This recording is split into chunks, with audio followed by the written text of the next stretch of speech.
Good morning, everyone. My name is State Representative Jason Bartlett, and I represent Bethel, Danbury, and Reading, District 2. And I appreciate your attendance this evening. We're competing against the pandemic upstairs known as the swine flu, so we'll make the best of it, and we'll continue to spread the word today and beyond. Today I'd like to thank the Black and Puerto Rican Caucus for endorsing 6569 and putting their full weight behind this bill, as well as the Latino and Puerto Rican Affairs Commission, Voices of Children, the State NAACP, the Commission on Children, the Connecticut Juvenile Alliance, and the Connecticut Council of Family Service Agencies. Bill 6569 deals with making compulsory the age of 18 of which a child must attend high school. This is an idea whose time has come, in my opinion. It was first started by Representative Green in the 1990s, about 1995, he first raised this idea in this bill, and it was a 5-6 year fight that Representative Green and Representative Mary Mashinsky undertook way back when, until they were able to get the legislature to put in, at the time a child could drop out at 16, and they were able to put in with parents' consent at 16 and at 17 years old. And since then, the idea was, even then, to continue to move it until we got to 18. But they ran against so many obstacles, and I think time passed and the issue was not revisited. Well, today, as we look across the state of Connecticut, and we see that we have an achievement gap, and we look at the facts and the figures, I think that it needs to be revisited, and it has been revisited. We had a public hearing on this bill earlier in the year. Nobody came and testified against it. We were not able to get a vote in committee. And so what happened was that I decided that this was something that I was willing to fight for, and I decided to petition the bill out of committee. This would be the first time on the Democratic side that was done since 1993. It required 76 signatures. It was Easter week. We got 78 signatures and filed our petition with the House Clerk, and the bill lives. And the bill was sent to education. It was not voted on in education, but it is considered right now House Calendar 1, and it will be hitting, it's getting a file number, and I believe it should be hitting the House calendar, so it is technically on the go list. Since that time, we've been able to uncover a number of facts, and we've also talked to the Office of Fiscal Analysis about any potential cost to the bill. And a number of interesting things have come forward. First of all, if you look at the 2000 OFA report, which says what a bill would cost, it says that there would be a potentially significant impact to the state of Connecticut to allow children not to quit school.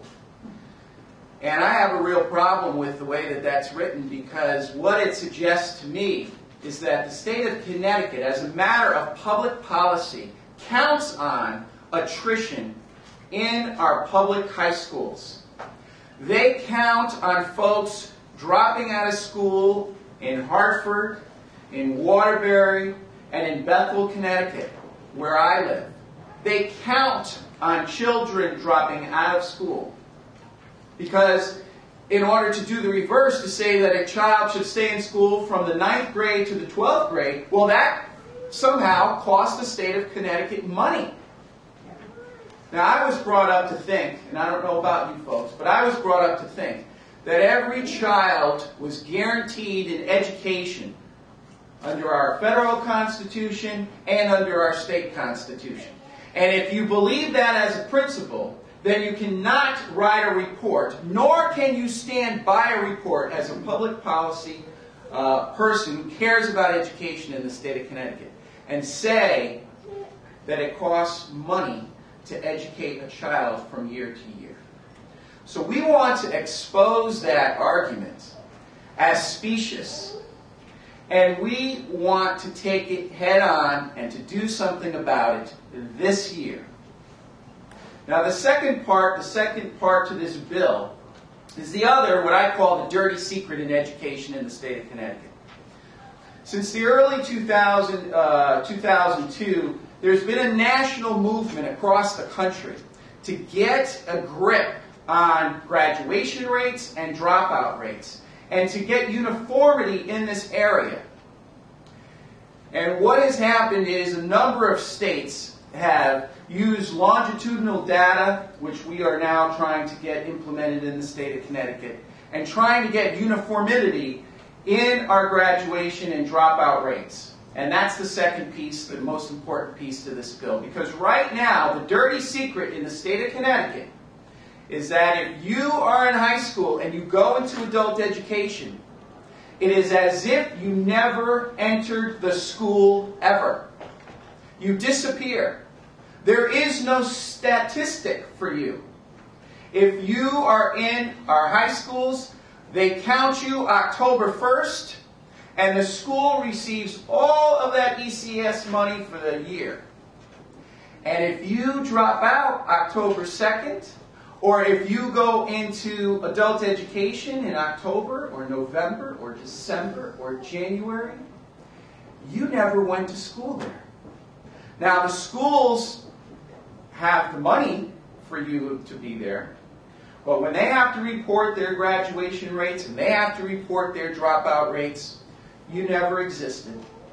And that, my friends, is what I call a dirty secret. And that's what this bill addresses. This bill demands, upon passage, that the State Department of Education come up with a uniform formula for the entire state for graduation and dropout rates. And what it says is that you must account for every child. So if they go into adult education, we will track you. And if you drop out of adult education, which is actually 50% of the folks that go into adult education, then you are a dropout. So those are the guts of the bill.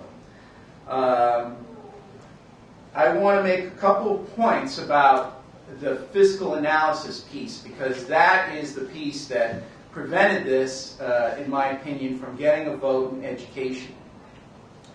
I met with OFA, and I've said to them that I don't agree with their approach. And more importantly, I've said that there are cost benefits to getting a high school diploma. And we've done some research, and we have found that 46% of the people that are receiving TANF, otherwise known as welfare in the state of Connecticut, do not have a high school diploma. So there is a correlation between state assistance, public assistance, food stamps, housing assistance, welfare, and having a degree, a high school diploma. And if we look at the other piece, such as incarceration, we know nationally that 67% of the folks that are incarcerated in our country do not have a high school diploma. As of yesterday, our statistics tell us that 40% out of the 19,000 incarcerated inmates, 40% do not have a high school diploma. And we can go back the last 5 years, and I can't give you, gets a little tricky to know exactly what that percentage should be. But if we go back the last 5 years, last year we gave out 897 GEDs through the Department of Corrections. And going back each year, we give out between 650 and 900 GEDs within our incarcerated population. Folks, there is a correlation between getting a high school diploma and going to jail. So what is the cost-benefit analysis for the state of Connecticut? Welfare next year will cost, under this TANF program, $117 million. And incarceration is in the same ballpark, $100 and something million for the state of Connecticut. So you tell me, should we give kids a second chance, have alternative high schools, give kids a second chance and talk to them? We have two people here today that are willing to share their story, and I appreciate their attendance. Just to put a personal story behind this, so it's not just a bunch of bureaucrats talking numbers. These are people's lives.